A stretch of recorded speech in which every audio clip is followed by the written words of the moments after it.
Have you ever noticed a sudden racing in your heart?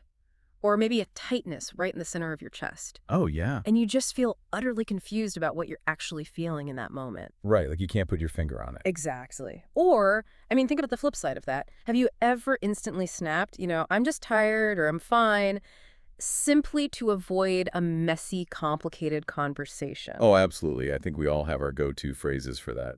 Right. Well, according to a recent piece of source material we are diving into today, that isn't just you avoiding conflict. No, it's not. It's actually your brain actively constructing an emotion to keep you safe. Which is fascinating. Yeah, so today's deep dive is based on a really insightful article from Psychology Today. It's by clinical psychologist Beatrice Nkessler, and it's titled, When Emotions Are About More Than Just You. And we are looking at a pretty profound paradigm shift here. We really are. Because Ng Kessler's work fundamentally challenges, well, some of the most basic assumptions we hold about our own inner lives, especially those usual pop psychology reassurances. Like the idea that there is no such thing as a wrong feeling. Exactly. We hear that all the time. Yeah. Or that the ultimate key to a good life is simply learning how to regulate what you feel. Right. Just get control of it. And I mean, those ideas definitely have their place. They do, sure. But they imply that emotions are these like static, prepackaged things sitting inside us, just waiting to be triggered by something. Right, and that just doesn't tell the whole story. Yeah. Because they operate on a really outdated model of how the brain works. The classical view, right? Yeah, the traditional view, often called the classical view of emotion. It suggests that you experience a trigger and an automatic, natural emotional reaction just, pops out. Like you see a bear, you feel fear. Right. You get insulted, you feel anger. It's treated like a reflex. But that's not actually what's happening. No. Modern neuroscience, particularly what's known as the theory of constructed emotion, reveals a completely different mechanism. And this is the wild part. It is. Emotions are not simply triggered by the outside world. They are actively constructed by the brain in real time. Okay, let's unpack this for a second, because if emotions aren't these pre-packaged reactions, then the brain is essentially operating like a master chef. A chef. I like that analogy. Yeah. Imagine your brain is standing in a kitchen, and the raw ingredients on the counter are just your bodily sensations. Right, the physical stuff? Exactly. A flushed face, maybe a flutter in your stomach, or a sudden spike in your heart rate. Okay. The brain looks at those raw ingredients, and then it frantically opens up the pantry. Yeah. And the pantry is full of your past experiences, your memories, your vocabulary. Everything you've learned. Yeah. And it tries to decide what recipe to cook up based on whatever it actually has in stock. That chef analogy really captures the essence of what scientists call interoception. Interoception. Right. Interoception is your brain's constant, silent tracking of the body's internal state. Because it doesn't actually know what's going on out there. Exactly. I mean, think about it. Your brain is locked inside a dark, silent skull. It has no direct access to the outside world. That's a creepy thought, but yeah. Right. Or even to the inside of your body, really. It only receives raw data. Like an ache here or a temperature change there. Yes, a change in blood pressure. And it just has to guess what that data means. So the physical feeling itself, the flushed face or the racing heart, that isn't the emotion. No, it's not. It's literally just raw data. Precisely. It's just the ingredients. Yeah. And the reason your brain is constantly trying to guess what that data means is driven by a biological imperative called allostasis. Allostasis, meaning like managing the body's energy. Exactly. Allostasis is the brain's way of anticipating the body's needs before they even arise to efficiently manage your energy. The brain is an organ of prediction. It's always trying to stay one step ahead. It has to. It cannot afford to wait and see what happens. It needs to prepare your body to run or fight or rest based on what it predicts will happen next. Wow. And to do that, it has to assign meaning to those raw bodily sensations. So if I'm, say, sitting at my desk and I suddenly notice my chest is really tight and my breathing is shallow, Right. my brain isn't just neutrally observing that and saying, oh, shallow breathing. Not at all. It's actively flipping through the recipe book to figure out if I'm experiencing, I don't know, anxiety about an upcoming deadline or excitement about a date tonight. Or even just heartburn from the extra large coffee you drank an hour ago. Yes! Oh my gosh, I've definitely confused coffee jitters for anxiety before. Oh, we all have. What's fascinating here is that we usually judge ourselves for that moment of confusion. Oh, totally. The cultural narrative tells us we should always be deeply in touch with our feelings. That if you don't know what you're feeling, you lack emotional intelligence. Right, like you're disconnected from yourself. But Ng Kessler's piece makes a really crucial point. This uncertainty is not a failure. It's not. No, it is literally the birthplace of the emotional experience. The brain abhors a vacuum. It hates not knowing. It cannot stand unexplained physical arousal, because unexplained arousal is dangerous.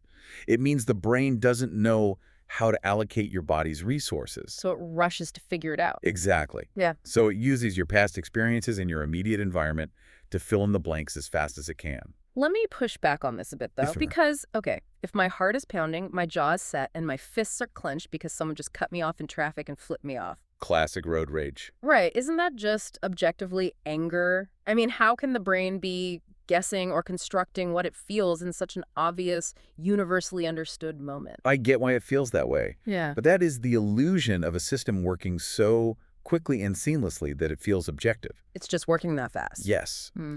In your traffic scenario, your brain recognizes the context. There's a threat, an insult, a boundary violation. Yeah, that guy in the truck. Right. And it instantly categorizes the pounding heart and clenched fists as anger. Historically, based on your past experiences and societal norms, anger is the recipe that fits that specific set of circumstances perfectly. So you're saying the physical data for anger and, like, another completely different emotion could be identical? Yes. The only difference is the narrative the brain attaches to it. Consider those exact same raw ingredients. A pounding heart, clenched fists, a surge of adrenaline. Okay. Now, put yourself on a starting block waiting for the gun to go off in the beginning of a sprint. Oh, wow. Right. Suddenly, the brain categorizes those identical physical sensations as intense determination or excitement or readiness. That's crazy. It's the exact same bodily feeling. The raw data from the body hasn't changed at all. The historical context and the current environment dictate the label and therefore the emotion you actually experience. Okay, so if the brain is just guessing based on past recipes, who wrote the cookbook in the first place? That is the million-dollar question. Right, because it can't just be our own isolated individual experiences shaping these predictions. It isn't. The author emphasizes that we simply cannot separate our emotional world from our cultural world. They're completely intertwined. Culture is the invisible blueprint for how the brain makes these predictions. It literally defines what recipes are even available in the pantry. Give me an example of that. Well, in many Western contexts, for example, the cultural blueprint heavily prioritizes individual expression. Okay. The underlying assumption is that an authentic person should loudly and clearly express exactly how they feel as an individual, distinct from the group. The classic speak your truth mentality. Exactly. We treat emotions as something we own, Right. like something that must be released or expressed for the sake of our own mental health. And Kessler points out that in other cultural contexts, or even just within specific family dynamics or community structures, the blueprint is radically different. How so? Calmness, emotional restraint, or stoicism, they are not personal preferences in these environments. Right. Nor are they forms of avoidance or repression, which is how the West often views them. They are vital, active tools for maintaining respect, harmony, and connection with others. Wow, okay. In those situations, emotions are deeply, inherently tied to what those feelings might mean for the people around us. So your brain is almost acting like a real-time PR manager then. A PR manager, that's a great way to look at it. Yeah, it feels the physical sensation. Let's go back to that racing heart. It scans the cultural room or like the family dinner table, and it assesses the risk. It reads the room. Right. And it says, okay, in this particular family, expressing raw anger causes a massive rupture. It's dangerous to our social connection. And social connection is necessary for survival. Exactly. So to keep the peace and maintain respect, let's categorize the sensation as determination or patience instead. The PR manager analogy works incredibly well, provided we remember this manager is entirely subconscious. Right. It's happening without us even knowing. And it's operating in milliseconds. The brain's ultimate goal is your survival and well-being. Period. Period. And since human beings are a profoundly social species, social connection is a biological imperative. We need each other to survive. If the brain predicts that an expression of raw anxiety or anger will sever a vital relationship or lead to ostracization, it will actively construct a different emotional experience out of those same physical sensations. Just to protect the bond. Yes. The pounding heart becomes a physical manifestation of respect for elders rather than an outburst of individual rage. Which makes total sense from an evolutionary standpoint. I mean, if expressing my anger gets me kicked out of the tribe, I don't survive. Exactly. So my brain literally changes the emotional recipe so I don't feel the anger in the first place. Or at least I experience it in a way that doesn't threaten the group. It highlights the incredible adaptive power of the human brain. We are not rigid machines. We are highly malleable, Constantly tweaking things. constantly recalibrating our internal state to meet the demands of our social environment. But as the article explores, this hypervigilant adaptation has a shadow side. Especially in our modern relationships. Yes. But wait, I always thought being able to quickly identify my feelings meant I was, emotionally intelligent. Are you saying that speed can actually be a defense mechanism? In many cases, yes. Really? We just talked about the discomfort and confusion of not knowing what you feel. Hmm. But Ng Kessler highlights a completely different phenomenon, the danger of knowing too quickly. Being too quickly. We feel like we know exactly what we feel almost instantaneously, and that certainty shuts down any further exploration. Oh, I can definitely relate to this. You're in an argument with a partner, or maybe a colleague lets you down, and immediately the phrase shoots out of your mouth, "I'm just tired." Or "I'm fine, it really doesn't matter." You just wrap up the whole messy situation in a neat little bow and walk away. And while "I'm just tired" might be physically true on some level, perhaps your energy really is depleted. Right. You might actually be tired. But in delicate relational moments, it is often functioning as a shield. A shake. The article explains that when a relationship feels fragile, when there is a real perceived risk of conflict, rejection, or losing someone's respect, the mind prioritizes stability over emotional exploration. It just wants to keep things safe. Exactly. But instantly deciding, "I'm just tired," the interaction stays completely manageable. Nothing gets too exposed. The subconscious PR manager steps up to the podium, issues a bland corporate statement, and says, "No further questions, my client is just sleepy." That's exactly it. And the cost of that speed is significant. Because you're missing out on what's real. If we connect this to the bigger picture, when the brain jumps instantly to "I'm fine," we have to ask what happens to the more complex, vulnerable emotions that we're beginning to form. The messy stuff. The profound disappointment, the deep-seated fear of abandonment, the longing for connection, they get compressed. Compressed, wow. They get squished into a shape that is much smaller and easier to hold, both for you and for the other person. Knowing what we feel too quickly is frequently an act of protection disguised as clarity. Here's where it gets really interesting, though. If I have spent years, maybe decades, compressing my genuine disappointment or my fear into "I'm just tired" to protect my relationships, Yeah. how do I even know the difference anymore? That's the challenge. I mean, how do I know if I actually need a nap or if I am actively hiding from a vulnerable emotion? The brain is so good at this construction process that it's completely convinced me I'm just sleepy. It is very convincing. Mhm. Drawing on her clinical work as a psychologist, the author suggests that the speed and the urgency accompanying the label are your biggest clues. The urgency. Yes. When you rush to a label specifically to shut down an internal feeling or to shut down an external conversation, that is a protective mechanism at work. Interesting. The primary goal of that swift labeling is not to discover deep psychological truth. It is to arrive at a workable meaning under stressful conditions. So it's purely about emotional triage. Triage, exactly. The brain is just saying, look, we're bleeding out socially, slap a bandage on it, call it tired, and let's get out of here. That kind of triage opts for the path of least resistance to ensure the immediate survival of the relationship or the ego. Man, this completely changes how we should look at therapy. Or, frankly, how we handle any emotional conversation with the people we care about. It really does. Because, I mean, if a friend comes to me and says, "I really don't know what I feel right now," my instinct is usually to try and help them figure it out. To fix it. Right, to offer them labels like, "Are you mad? Are you sad? Is it this?" And the source notes that even trained therapists often fall into this exact trap. Really? Oh, yes. When a patient sits on a couch and says, "I don't know what I feel," the clinical assumption is frequently that the patient is disconnected, avoidant, or resistant to the process. Like they're hiding something. Exactly.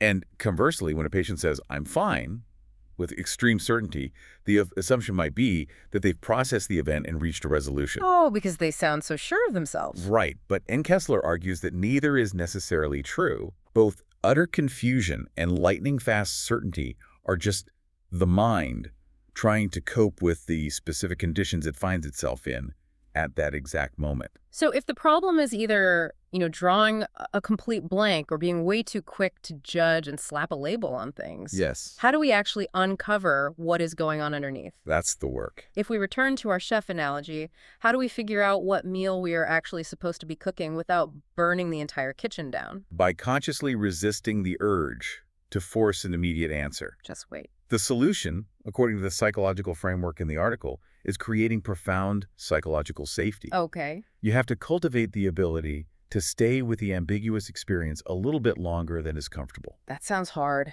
It is very hard. You notice the raw sensations, the interoceptive data we talked about earlier. The tightness in the chest. The heat rising in the face, the shallow breathing. You notice the context you're in.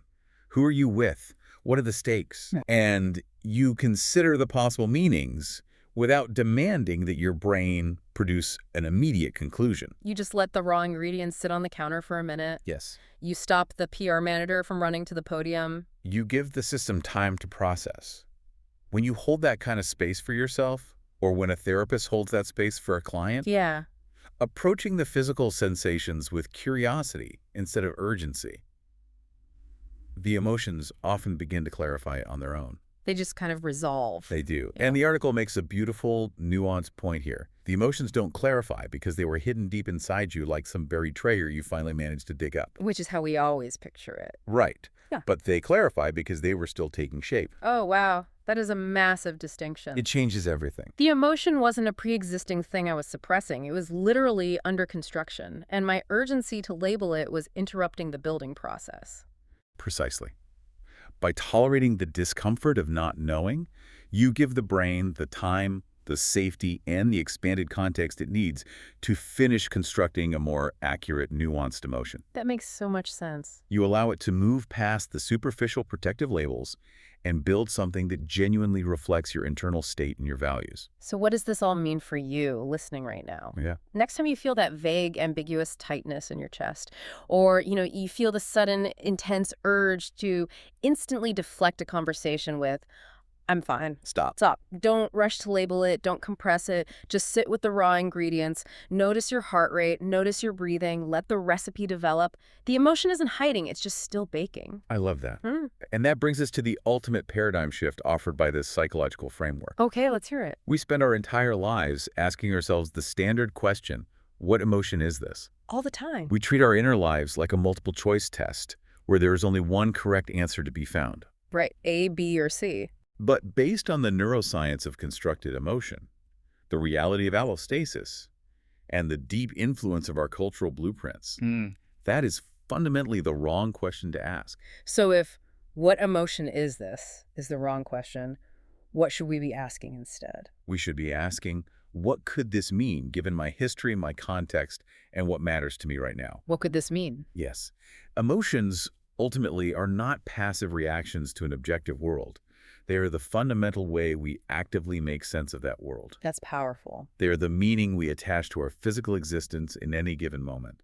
And that meaning is deeply informed by our past and profoundly shaped by the people around us. That reframing shifts you from being like a passive victim of your feelings to being the active architect of your own meaning. Exactly. You are the architect. And that actually leaves me with one final lingering thought for you to mull over today. Let's hear it. If our brains literally construct our emotions based on our past experiences, our cultural expectations, and our desperate need to protect our current relationships, what would happen if you actively changed your environment? Oh, that's a big question. Could surrounding yourself with people who welcome radical vulnerability, people who do not demand that you be fine all the time, actually rewrite the physical recipes your brain uses? It's entirely possible. Could a new environment literally allow you to construct entirely new emotions in real time? Emotions you never even had the blueprint for before? It really highlights the immense power of our social connections. It does. If our relationships dictate what is safe to all,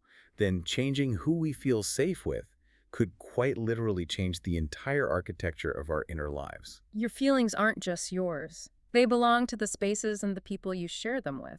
Absolutely. So the next time you hear yourself instantly snap, I'm fine, or I'm just tired, we hope you take a breath, pause, and listen closely to what's really trying to take shape.